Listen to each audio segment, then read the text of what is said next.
시청자 여러분 안녕하십니까? 뉴스7 신유만입니다. 폭염이 또 한 번 위험 수위를 넘어섰습니다. 오늘 경남 양산의 낮 최고 기온이 42.5도까지 치솟아 기상관측 이래 최악의 온도를 기록했습니다. 어제 세운 최고 기록마저 하루 만에 넘어선 겁니다. 기록적인 더위가 이어지면서 인명피해 우려도 커지고 있습니다. 현장 취재기자 연결합니다. 자, 이심철 기자, 양산의 최악의 폭염이 이어지고 있는데 현장 상황 전해주시죠. 네, 해는 기울었지만 뜨거운 열기는 여전히 가시지 않고 있습니다. 현재 온도는 36도를 웃돌고 있습니다. 시민들은 바닥 분수에서 뿜어져 나오는 물줄기로 잠시나마 더위를 식히고 있습니다. 오늘 양산의 낮 최고 기온은 42.5도로 관측 사상 최고 기록을 경신했습니다. 닷새째 40도를 넘은 것도 관측 사상 처음 있는 일입니다. 기상청은 분지 형태로 된 지형에 열이 축적되면서 온도가 계속 치솟고 있는 것으로 분석했습니다. 양산 도심은 하루 종일 한산했습니다. 그늘 아래에서 측정한 온도도 39도에 달할 정도여서 시민들이 야외 활동을 자제했기 때문입니다.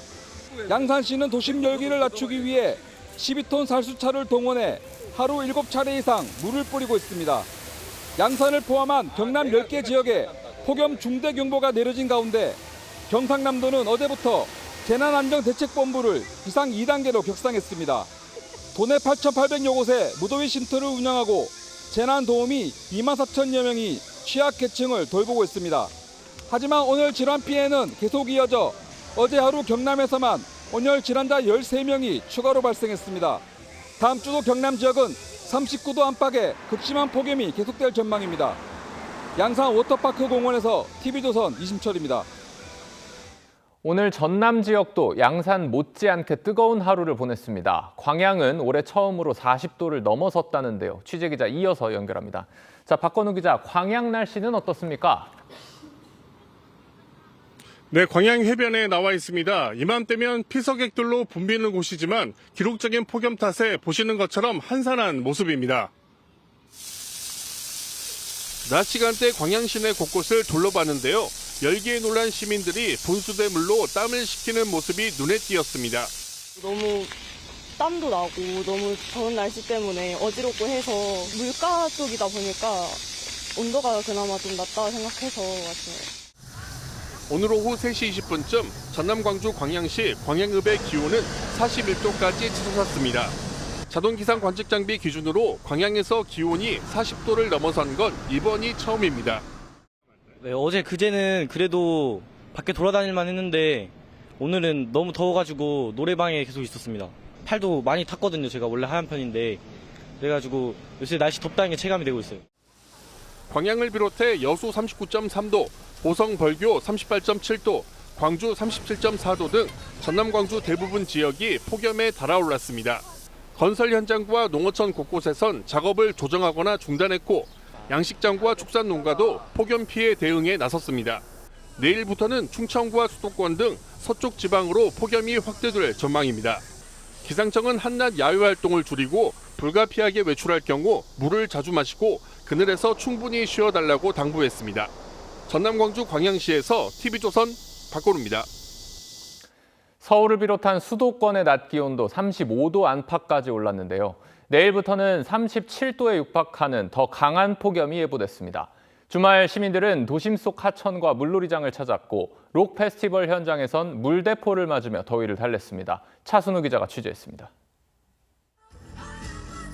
대형 광장에 형형색색 양산이 가득 들어차 있습니다.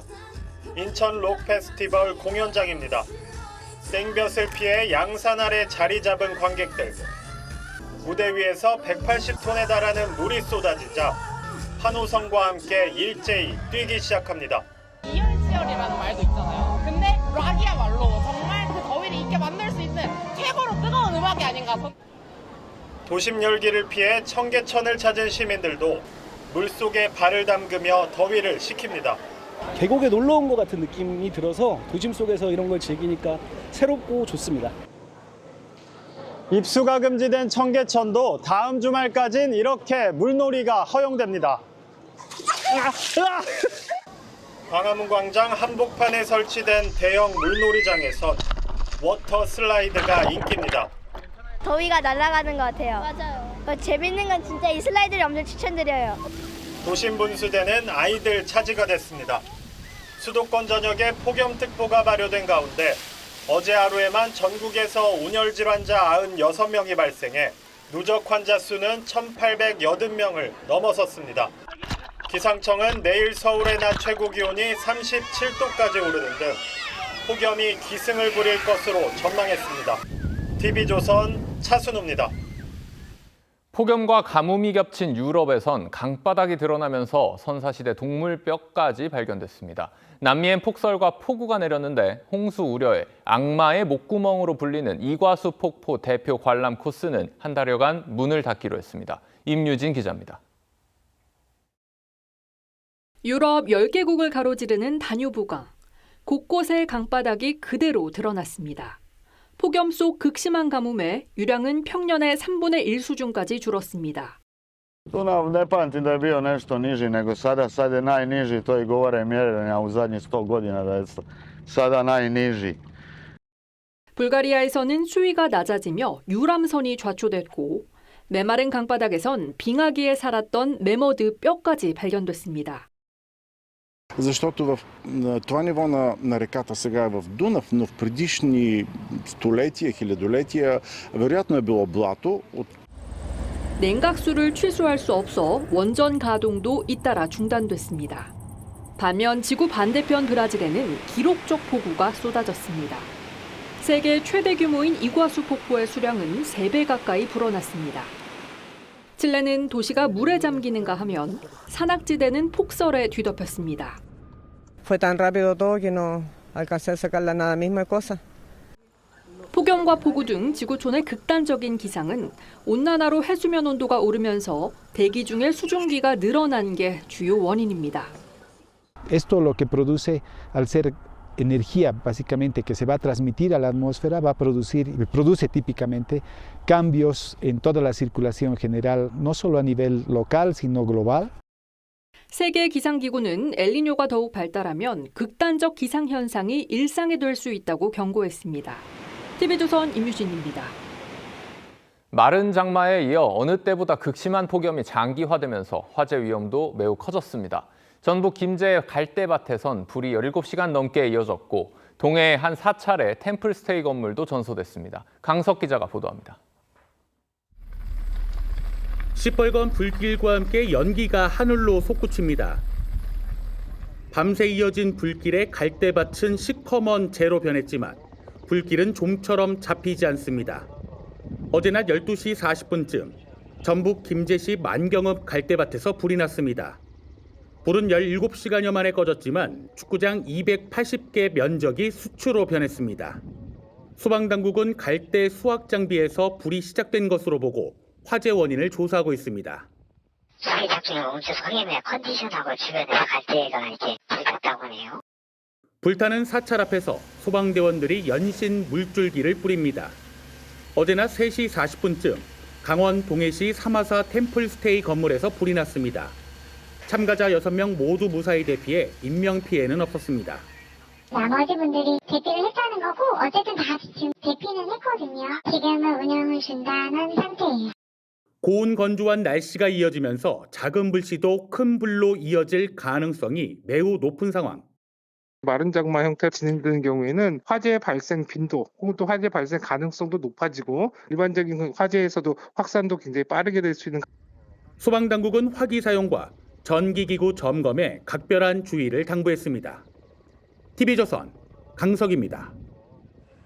네, 민주당 차기 지도부 선출을 위한 전당대회가 권역별 순회 경선에 돌입한 지 이틀 차입니다. 첫날인 어제 충청권에서 김민석 후보가 근소한 차로 앞선 가운데 오늘은 부산과 울산, 경남 지역 경선이 진행되고 있습니다.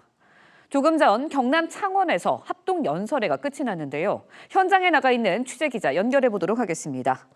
네, 전정환 기자, 부울경 경선 결과 나왔습니까? 조금 전 당대표 후보 3인의 정견 발표를 끝으로 부산, 울산, 경남권 순회 경선 일정은 모두 마무리됐습니다. 잠시 후 투표 결과가 발표될 예정인데 긴장감이 감돌고 있습니다. 노무현 문재인 전 대통령의 정치적 뿌리인 부울경에서 열린 경선인 만큼 후보들은 저마다 친노, 친문 적통성을 강조하며 당심에 호소했습니다.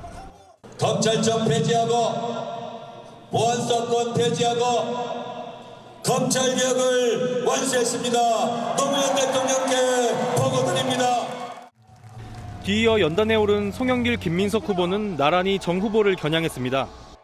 대통령을 이렇게 막지 않고 잠을 못 이룰 정도로 당첨 문제로 고민하고 계시는데 왜 나오는 거예요? 왜? 노무현처럼 뜨거운 정치를 이재명처럼 그 모든 것을 끌어안은 새로운 역사를 이끄는 정치를 배우고 싶었습니다. 민주당의 적자가 돌아왔습니다. 각 캠프에선 부울경 지역 권리당원 수가 전체의 6%에 불과하지만 전체 판세에 적지 않을 영향을 줄 걸로 보고 있습니다. 네, 어제 있었던 충청권 순회 경선에서는 김민석 후보가 1위를 했어요. 네, 어제 첫날 충청권 경선에선 김민석 후보가 정청래 후보의 303표 차로 근소하게 앞서면서 1위를 차지했습니다. 김 후보가 45.05%를 득표해 44.61%를 얻은 정 후보의 0.44% 차이로 앞섰습니다. 경선에 앞서 김 후보조차 쉽지 않은 지역이라며 신중한 모습을 보였지만 기선 제압에 성공한 셈입니다. 정 후보는 2대1, 3대1로 공격받은 걸 생각하면 훌륭한 결과라고 했습니다. 송 후보는 10.34%로 3위였습니다. 지금까지 창원대학교에서 TV조선 전정원입니다. 네, 1차 경선의 초박빙 승부 때문이었을까요? 오늘 부울경 경선에서는 정청래, 김민석 두 후보 모두 윤리위 제소까지 명시적으로 언급하면서 선거가 가열 양상을 보였습니다. 일부 최고위원 후보가 상대 후보 연설을 노골적으로 야유하고 조롱했다는 주장도 나올 정도였는데요. 당 일각에서는 심리적 분단까지 간 게 아니냐는 우려도 나오고 있습니다. 계속해서 최민식 기자의 보도입니다. 민주당 당권주자 3명이 여유롭게 웃으며 연설장으로 들어옵니다. 하지만 단상 위에선 표정이 싹 바뀌었습니다. 김민석 후보가 먼저 윤리위 심판을 언급하자 김민석이 당대표가 되면 잘못된 비난과 선동을 한 사람들 모조리 윤리위에 제소해서 윤리위의 심판을 받게 하겠습니다. 정청래 후보는 단상에 서자마자 실명까지 꺼내며 응수했습니다. 김민석 후보는 제가 당대표가 되면 반드시 윤리위에 제소해서 심판받도록 하겠습니다. 송영길 후보는 상대 후보 지지자들에게 불만을 드러냅니다. 우리 정청래 후보 지지자들이 싹 나가버리네요. 제 이야기 좀 들었으면 좋았을 텐데. 어제 첫 경선에서 정 후보를 근소하게 앞선 김 후보는 감사 인사를 하면서도 정 후보의 지방선거 책임론으로 공세를 이어갔고, 반면 정 후보는 2002년 당시 김 후보의 탈당 이력을 문제 삼으며 배신자 프레임으로 맞받았습니다. 최고위원 선거에서도 친명 친청 후보 간 날선 공방이 이어졌습니다. 친명계 서미화 후보는 어제 충청 경선에서 최민희 후보가 자신의 연설 중 야유와 조롱을 했다며 해당 영상을 올리며 이를 비난했고, 그러자 최 후보는 어젯밤 민주당의 흑백 논리, 일베 문화 갈라치기 행태가 피어오르고 있다고 반박했습니다. TV조선 최민식입니다. 6.3 지방선거 당시 선관위의 투표율 조작 정황이 전국적으로 드러나는 상황에서 지난해 대선에서도 비슷한 정황이 있었다는 의혹이 짙어지고 있습니다. 전국적으로 100곳이 넘는 곳에서 투표자 수 조작 정황이 드러났다는 건데요. 특히 서울 서대문구에서 매시간 정확히 100명 단위로 투표자 수가 증가한 기록이 무려 11시간 동안 계속됐다는 국민의힘 주진우 의원의 주장이 제기됐습니다. 장윤정 기자입니다. 지난해 대선 당일 매시간 정확히 100명 단위로 투표자 수가 늘어난 곳은 전국적으로 5곳이었습니다. 서울 서대문구 홍은 이동 투표소 3곳은 오전 7시부터 11시간 동안, 창원 의창구는 5시간 동안 등 모두 5곳에서 100명 단위 투표가 계속 이뤄졌다고 기록된 겁니다. 너무나 충격적입니다. 국민들은 선관위가 이 정도로 썩었을 것이라고는 상상도 못하셨을 것입니다. 국민의힘 주진우 의원실이 제21대 대선 시간대별 투표자 수 자료를 전수조사한 결과로 이 밖에도 몇 시간 동안 투표자 수가 1명도 늘지 않은 곳이 전국 90곳, 2시간 이상 시간당 0명에서 한두 명이 투표한 곳도 14곳이었던 걸로 분석됐습니다. 투표소별 투표자 수는 당일 실시간으로 공개되지 않고 시군구별 투표율에 합산 반영됩니다.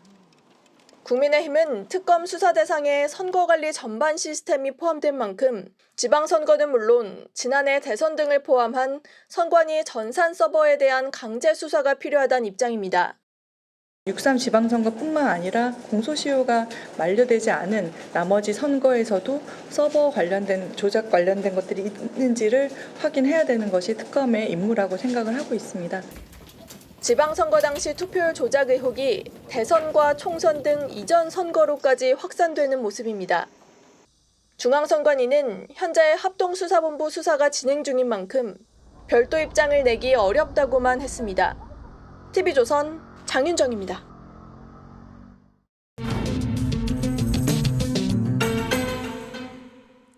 네, 폭염만큼이나 뜨거운 열기 속에 진행 중인 민주당 전당대회 초반 판세와 전망, 뉴스더에서 정치부 황정민 기자와 더 짚어보도록 하겠습니다.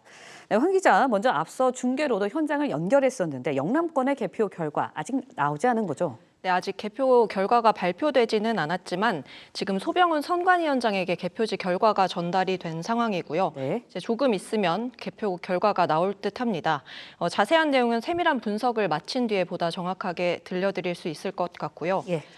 우선 이 양측 캠프 전망을 종합을 해보면 이틀째인 오늘은 정청래 후보에게 다소 우세한 결과가 나올 수 있다는 예측이 많았습니다. 이 부산과 경남은 정 후보 지지 기반인 친노 친문 정서가 짙은 만큼 이 정 후보에게 유리할 거란 겁니다. 네, 그런데 어제 있었죠. 충청권 경선에서는 정 후보가 우세할 거라는 게 대체적인 예상이었어요. 물론 충청이 정 후보의 고향이기도 하고요. 하지만 막상 결과는 달랐거든요. 네, 그렇습니다. 정 후보 고향이 충남 금산이기도 한데다가 네. 이 또 친청계로 분류되는 박수현 충남지사를 배출한 곳이기도 하죠. 하지만 막상 뚜껑을 열어보니 김민석 후보가 303표 차이로 근소하게 앞서는 결과가 나왔습니다. 이 순회 경선이 시작 단계인 만큼 조금 더 지켜봐야겠지만 우선 이재명 정부 조기 레임덕이 가속화할 수 있다 이런 위기감이 당원들 표심에 영향을 준 거란 분석이 나옵니다. 또 정 후보가 일대 다로 싸우니 아프다면서 언더독 전략으로 맞설 만큼 친명계가 총공세를 폈었죠. 여기에 여권 스피커 중 한 명인 김어준 씨가 특정 후보 지원에 적극적이지 않았던 것도 영향을 줬을 거란 시각이 있습니다. 네, 일단은 이제 김 후보로서는 기선을 제압한 셈인데 초반 기세가 계속될 수 있을까요? 전망 어떻습니까? 네, 송영길 후보가 비유했듯이 야구로 치면 아직 2회 초인 셈이거든요. 그래서 아직 최종 결과를 예단하긴 좀 어렵습니다. 투표권이 있는 민주당 선거인단 비율을 보시면 충청권이 약 10%에 해당하고요. 오늘 열리는 영남권은 그보다도 적은 6%에 불과합니다. 전체의 75%를 차지하는 수도권과 호남 경선은 가장 마지막 주에 있어서 막판까지 각 캠프에서는 긴장의 끈을 놓을 수 없을 듯합니다. 네, 최고위원 후보들 이야기도 좀 해보도록 하겠습니다. 신경전이 과열되고 있는 양상을 보이고 있는데 첫날 경선 결과 짚어주시죠. 네, 어제 경선 결과로만 한정을 하자면 이 당선권에 친명계 후보 3명, 친청계 후보 2명이 들어왔습니다. 친청계에서는 최민희, 한민수 후보가 각각 1위와 3위를 기록했고요. 친명에서는 박선원, 서미화, 김용 후보 순이었습니다.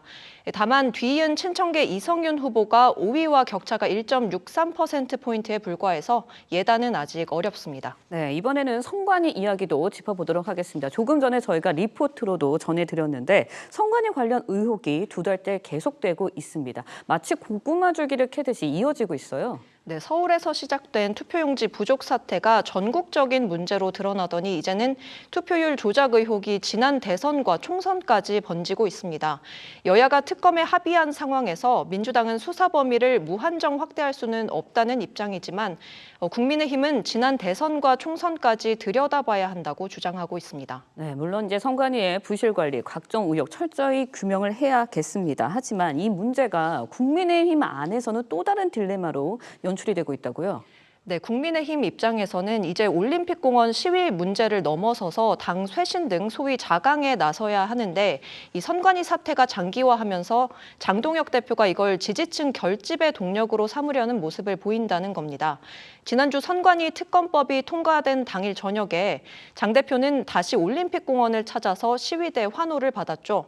여기에 15명이 넘는 당권파와 지도부 인사들이 참석했습니다. 당 안팎에서는 선관위 사태 장기화가 오히려 당 쇄신 기회를 빼앗는 결과가 될 수 있다, 이런 우려가 있습니다. 네, 알겠습니다. 선관위 문제와 함께 정치 현안들 정치부 황정민 기자와 짚어봤습니다. 오늘 말씀 고맙습니다.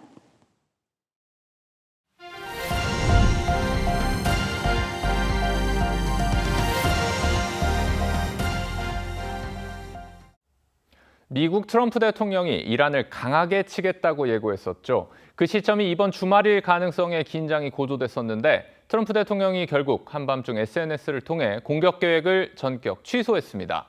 이란의 보복을 우려한 중재국들의 만류가 있었던 것으로 보입니다. 신은서 기자입니다. We'll be hitting them. We'll be hitting them very hard. And at some point they're going to say we just can't take it anymore. 이란에 대한 대대적 공격을 예고했던 트럼프 대통령이 하루 만에 취소한다고 밝혔습니다. 현지 시간 토요일 밤 10시 SNS를 통해 이란과 중동 국가들로부터 합의의 틀에 대한 동의가 이루어졌으니 공격을 보류해달라는 요청을 받았다며 신속한 합의를 조건으로 공격을 취소한다고 발표했습니다. 합의에는 호르무즈 해협 즉각 개방, 이란의 핵 위협 종식이 포함된다고 했습니다. 앞서 미 언론은 미국과 이스라엘이 이번 주말 이란의 에너지 시설 등을 타격할 계획이라고 보도했습니다. 이에 이란도 단호한 대응을 예고했습니다. 사우디아라비아 유전 등을 잿더미로 만들겠다고 했고 쿠웨이트엔 드론 공격을 감행했습니다. Saturday, the U.S. State Department warning Americans in the region should consider departing and American. 긴장이 고조되던 가운데 트럼프가 입장을 바꾼 건데 사우디 빈살만 왕세자가 전화해 공격을 만류했다고 외신들은 전했습니다. And they know that that type of escalation will only lead to a counter-escalation by the Iranians in which the GCC states will be the biggest victims. 이스라엘 언론은 이란 외무장관이 호르무즈 해협 개방을 위한 타협안에 동의했으며 이후 트럼프 대통령이 공습을 취소했다고 전했습니다. TV조선 신은서입니다. 민주당 주도로 국회를 통과한 개정 형사소송법에 대한 반발이 계속되고 있습니다. 전직 검찰총장 등 퇴직 검사들이 모인 검찰 동우회는 여당의 폭거라고 비판하며 이재명 대통령의 거부권 행사를 촉구했습니다. 조유진 기자가 보도합니다. 형사소송법 일부 개정 법률안 대안은 가결되었음을 선포합니다. 형사소송법 개정안이 통과되면서 검찰의 수사권은 72년 만에 역사 속으로 사라지게 됐습니다. 범죄 피해자의 어려움이 가중될 거란 우려가 높은 가운데 퇴직 검사들도 목소리를 냈습니다. 검찰 동우회는 범죄 피해자들의 원망과 우려, 압도적인 국민 반대 여론을 무시한 처사라며 개정 형사소송법을 비판하는 성명을 냈습니다. 또 여당의 오만이자 폭거라며 입법 독재를 규탄한다고 했습니다. 피해자들이 어디에 호소하고 또 그 피해자들의 원망과 그 피해는 어떻게 감당할 것인가. 이재명 대통령의 거부권 행사도 요청했습니다. 그 소신에 따라 거부권을 행사하시는 것이 법률가로서의 소임을 다하는 거라고 생각하고요. 검찰 내 반발도 이어지고 있습니다. 한 부장검사는 실효성 있는 대안이 없는 상황에서 앞으로 사건 해결에 구멍이 하나씩 늘어날 것이라며 국민과 피해자한테 나아진 게 있는지 되묻고 싶다고 했습니다. 검찰개혁추진단 자문위원장을 지낸 박찬훈 한양대 로스쿨 교수는 헌법의 강과 국민의 강을 건너지 못하면 이 법의 운명은 조기에 정리될 것이라고 했습니다. TV조선 조유진입니다. 국내 가전시장의 대표주자인 삼성전자와 LG전자의 가전사업 수익성이 정반대로 갈렸습니다. LG전자 생활가전은 2분기 연속 1조 원대 이익을 냈지만 삼성전자 가전사업부는 적자로 돌아섰습니다. 삼성의 사업 재편도 본격화될 전망입니다. 황민지 기자입니다. 같은 날 2분기 실적 성적표를 받아든 LG전자와 삼성전자. 가전사업의 희비는 뚜렷했습니다. LG전자의 생활가전 영업이익은 1조 1,411억 원. 1분기에 이어 2분기 연속 1조 원대 이익을 지켜냈습니다. 고부가 가치 제품 매출 비중 확대, 원가 구조 개선 및 운영 효율화 노력, 관세 환급 등의 영향으로 전년 동기 대비 개선되었습니다. 반면 삼성전자 가전사업부는 매출이 14조 5천억 원으로 늘었지만 영업손익은 100억 원을 기록했습니다. 2021년 DX 부문 출범 이후 첫 적자를 기록한 겁니다. 상반기 두 회사 가전 부문 영업이익 격차도 1분기 9,900억 원에서 2분기 1조 1,500억 원으로 커졌습니다. To minimize the decline in profits, we will strengthen our portfolio with more high value-added products and continue to improve our cost structure, optimize our process, and enhance operational efficiency. 반도체에 집중한 삼성전자와 전통의 가전 사업에 중점을 둔 LG전자의 전략이 수익성에 영향을 미쳤다는 분석입니다. LG는 상대적으로 비용을 많이 낮췄다라고 볼 수 있는 거죠. 왜냐하면 이미 기술적으로 지나간 상품들을 만드는 거기 때문에. 삼성전자 가전 부문의 체질 개선도 본격화될 전망입니다. 중국의 일부 TV 생활가전 사업을 철수한 데 이어 글로벌 생산 거점 공장을 정리하는 방안까지 논의되고 있는 것으로 알려졌습니다. TV조선 황민지입니다. 요즘 젊은 층이 수도권에 몰린다는 소식 많이 들으셨을 텐데요. 그런데 자세히 들여다보면 같은 수도권 안에서도 청년 인구의 흐름은 정반대로 갈렸습니다. 최근 4년간 화성에는 20, 30대가 늘어난 반면 안산에서는 오히려 줄어들었습니다. 왜 그런지 이나라 기자가 두 도시를 가봤습니다. 경기 화성시 한 번화가. 젊은 부부와 아이를 데리고 나온 가족들이 쉽게 눈에 띕니다. 인프라가 너무 잘 되어 있고 젊은 엄마들도 많다 보니까 저도 육아 공감도 많이 되고. 경기 화성시는 지난 4년 사이 젊은 층 인구가 5만 명 가까이 늘었습니다. 전국에서도 가장 많습니다. 삼성전자 반도체 사업장과 협력업체가 몰려있는 데다 동탄 신도시를 중심으로 주택 공급도 이어졌습니다. 남편 직장이 이쪽이라 결혼해서 여기 정착하게 됐어요. 삼성에서 일하는 사람들이 젊은 층이 많으니까. 같은 수도권인 안산은 정반대입니다. 반월 시화산단 주변 식당에선 젊은 내국인 근로자를 찾기가 쉽지 않습니다.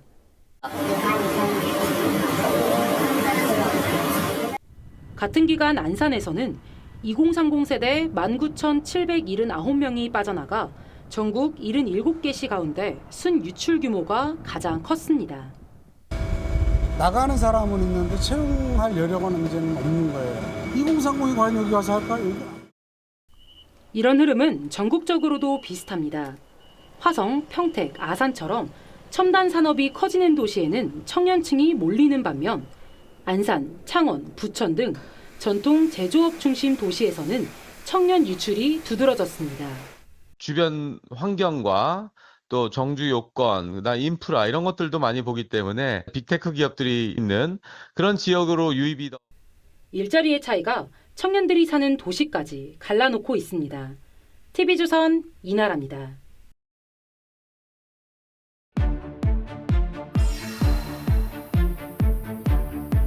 지난 한 주 건강보험료 인상이 화제였는데요. 직장인 178만 명이 월 보험료를 더 내야 할 거란 소식에 적잖은 비판도 일었습니다. 그래서일까요? 정부가 관련 심의위원회 안건 상정 자체를 돌연 연기했습니다. 어찌된 일인지 복지부 출입하는 차정승 기자와 따져보겠습니다. 자, 차 기자, 정부가 당초 준비한 인상안 내용 어떤 거였나요? 네, 우선 월급 이외에 임대소득이나 배당 등 부수입이 있는 직장인들에게 주어지는 건보료 공제 혜택을 2천만 원에서 1,000만 원으로 낮춘다는 겁니다. 공제금이 줄어드니 그만큼 직장 가입자들 부담이 늘어나겠죠. 또 건보료 상한선과 하한선을 모두 올린다는 얘기도 있었습니다. 이에 더해 일용직으로 연 2천만 원 이상을 벌 경우 없던 건보료를 새로 부과하겠다는 구상까지 언론 보도가 잇따랐습니다. 이런 내용을 정부가 내부 검토했다는 건데 비공개 내용일 텐데 어떻게 보도가 된 겁니까? 네, 복지부에선 그래서 당혹스럽다, 죄송하다 이런 반응들이 나왔습니다. 건강보험정책의 최고 의결기구는 건강보험정책심의위원회, 줄여서 건정심으로 불리는데 지난 목요일이었죠. 30일 건정심위원회 개최 이전에 소위원회에 보고했던 내용이 밖으로 알려진 겁니다. 건정심은 정부뿐 아니라 의료계와 환자단체, 노조, 경영계 등 위원 24명이 모여서 안건을 심의하는데 이 심의도 하기 전에 정부가 건보료를 전방위적으로 올릴 거란 소식이 전해지면서 직장인들의 큰 반발을 샀습니다. 궁금한 건 왜 안건 상정 연기를 했느냐는 건데 복지부에서는 뭐라고 하던가요? 네, 복지부는 보다 폭넓은 의견 수렴이 필요했다, 이런 공식 입장을 내놨습니다. 하지만 그 속사정을 놓고는 여러 말들이 오가고 있는데요. 이 건보료는 사회보험료지만 사실상 조세 성격이 강하죠. 최근 청와대 주도로 종합부동산세와 양도소득세 강화가 추진되는 상황에서 이 건보료 인상 카드까지 꺼내들 경우 이 국민들의 거센 비판을 받을 거란 우려가 작용했다는 해석이 나옵니다. 정치적인 부담을 의식했다는 얘기인데요. 또 여기에 코스피가 등락을 거듭하다 5천선까지 밀리면서 여론이 좋지 않았잖아요. 국민의힘이 증시 대폭락의 책임 공세를 이어가면서 이재명 정부 경제 라인의 경지를 요구하는 이런 뒤숭숭한 상황도 한몫했을 거란 관측입니다. 복지부 관계자는 정부 내부에서도 의견 수렴을 좀 더 거치자는 의견이 나왔다면서도 이 특정한 사안 때문에 연기된 건 아니라고 말을 했습니다. 추진하던 정책을 갑자기 거둬들이는 걸 보니까 지난번에 그 청년 탈모약 정책, 그때를 떠올리게 하는 것 같기도 합니다. 네, 그렇습니다. 정부가 청년층을 겨냥해 탈모 치료 급여화를 추진했지만 희귀 난치병 질환자들의 이 거센 반발에 부딪혔었죠. 급기야 예정했던 대국민 토론회를 닷새 앞두고 전격 취소하면서 한 발 물러서야 했습니다. 청년 탈모뿐만이 아니죠. 간병비 급여의 확대, 또 상병수당의 전국 확대 추진까지 돈 들어갈 일은 참 많은데 이 건강보험 제정은 2033년이면 고갈됩니다. 당장은 안건 상정을 연기하면서 속도 조절에 나섰지만 복지부로서는 건보료 인상 논의를 피할 수가 없는 상황입니다. 어쨌든 부처가 존재하는 게 연금이든 건강보험이든 주도적으로 이끌어 나가야 될 부처 아닙니까? 그럼 이걸 제때 손 안 대면 그만큼 더 큰 고통이 올 수밖에 없다. 복지부는 이달 중에 건보료 부과체계 개편 논의를 재추진한다는 방침입니다. 어려운 일이 한꺼번에 몰렸다고 볼 수 있는데 어찌됐든 이 복지부가 건보재정 건전성을 사수해야 하는 주무부처인 만큼 중심을 잘 잡아야겠다, 이런 생각이 듭니다. 차 기자, 잘 들었습니다.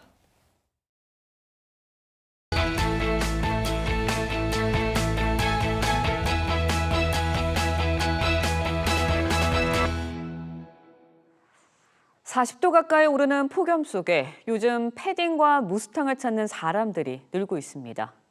겨울보다 훨씬 싼 가격 때문인데요. 실제 홈쇼핑 주문액이 지난해보다 3배 넘게 늘어난 곳도 있습니다.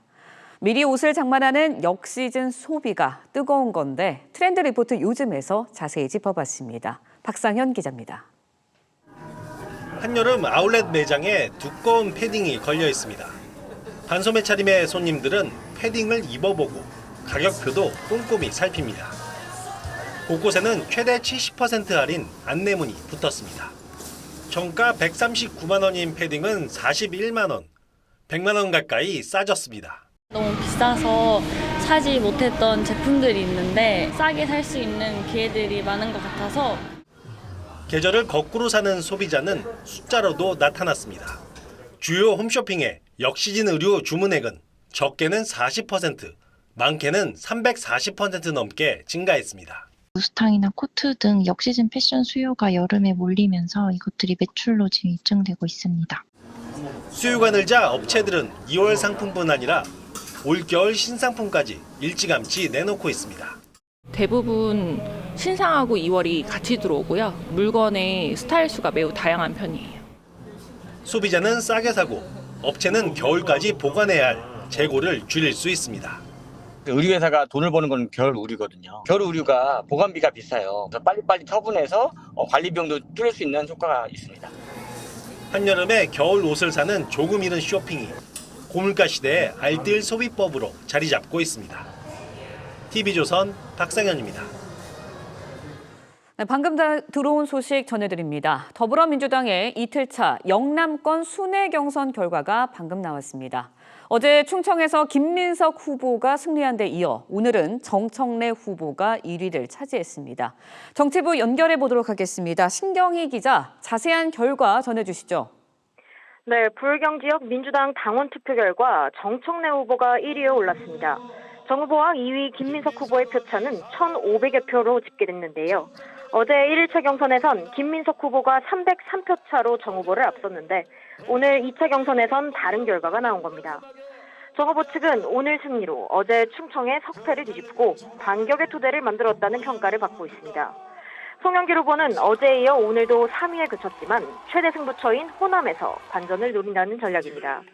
다음 경선은 오는 8일 토요일에 제주와 인천에서 열리고 9일에는 강원과 대구, 경북 지역에서 열립니다. 지금까지 정치부에서 전해드렸습니다. 네, 다음 소식 전해드립니다. 요즘 겨울철 대표 과일인 딸기를 한여름에도 수확하는 실내 스마트 농장이 등장했습니다. 창고 안의 온도와 습도, 빛을 자동으로 조절해 계절 관계없이 키우는 방식입니다. 여름이면 냉동 딸기를 써야 했던 카페 메뉴도 덩달아 달라지고 있다고 하는데요. 구민성 기자의 보도입니다. 대형 물류 창고 안에 딸기밭이 펼쳐집니다. 길게 이어진 재배대마다 초록잎 사이로 빨갛게 익은 딸기가 매달려 있습니다. 밖에서는 폭염이 이어지고 있지만 이곳의 온도는 딸기가 자라기 좋은 20도 안팎을 유지하고 있습니다. 딸기는 고온에 약해 기온이 오르면 꽃과 열매가 제대로 자라기 어렵습니다. 이곳에선 LED 조명이 햇빛을 대신합니다. 시간에 따라 빛의 세기를 조절하고 냉방기와 제습기로 온도와 습도를 일정하게 맞춥니다. 구름이 낄 수도 있고 또 햇빛이 강할 수도 있고 이런 부분을 재현을 했다고 보시면 굉장히 좀 편하실 것 같아요. 물은 그대로 저희가 비닐하우스 했던 것처럼 적용을 하고. 날씨 대신 장비와 재배 환경을 조절하면서 한여름에도 생딸기를 수확할 수 있게 됐습니다. 수확한 딸기는 카페의 여름 메뉴에 쓰입니다. 이 딸기는 여름에 못 먹잖아요. 근데 저희 카페는 여름에도 딸기를 공급받으니까 뭐 다른 카페랑 차별화되고. 냉동 딸기 대신 바로 수확한 생딸기를 맛본 소비자 반응도 좋습니다. 겨울에만 딸기를 먹을 수 있었는데 이제는 여름에도 신선한 딸기를 먹을 수 있다고 하니까 너무 좋고 반가운 것 같아요. 실내 스마트 농장이 딸기의 출하 시기를 한여름까지 넓히고 있습니다. TV조선 구민성입니다. 네, 독일 최고 명문 구단 바이에른 뮌헨이 제주 SK와의 친선 경기를 위해 오늘 제주도에 도착했습니다. 독일을 대표하는 구단답게 전설적인 골키퍼 마누엘 노이어는 물론 독일 대표팀 주장인 요슈아 키미히도 모습을 보였습니다. 윤재민 기자의 보도입니다. 붉은 유니폼을 들고 공항에 늘어선 축구 팬들. 벨기에의 스타 선수였던 콤파니 감독이 모습을 드러내자 환호성이 터집니다. 김민재를 필두로 한 선수단도 줄줄이 공항을 빠져나왔습니다. 독일 최고의 명문 구단 바이에른 뮌헨이 한국을 찾았습니다. 다음 시즌을 준비하며 K리그1 제주 SK와 친선 경기를 치르기 위해서입니다. 저는 김민재 선수랑 또 이토 히로키 선수 아주 기대하고 있습니다. 2023년 김민재를 영입한 뮌헨은 한국에 관심을 보이기 시작했습니다. 2년 전 창단 후 처음으로 한국을 찾았고 최근엔 제주 SK 유소년 출신인 골키퍼 허재원을 임대 이적으로 영입하기까지 했습니다. 팀 내에서 그만큼 김민재의 입지가 커지고 있다는 분석입니다. 한때 이적설이 돌았지만 뮌헨은 결국 김민재를 핵심 선수로 분류하며 판매 불가 방침을 정한 것으로 전해집니다. Ja, man merkt natürlich bei den Offensivspielern, dass sie technisch sehr, sehr stark sind, auch sehr, sehr schnell sind. Minje ist tatsächlich ein bisschen eine Ausnahme, weil er körperlich so stark ist. Er ist fühle mich sicher und ich glaube, das Gleiche sagt Minje auch über uns als Abwehr und in der Defensive und mit mir zusammen im Verbund und es harmoniert sehr gut. 뮌헨과 제주 SK의 이번 친선 경기는 화요일 오후 8시 TV조선에서 생중계합니다. TV조선 윤재민입니다.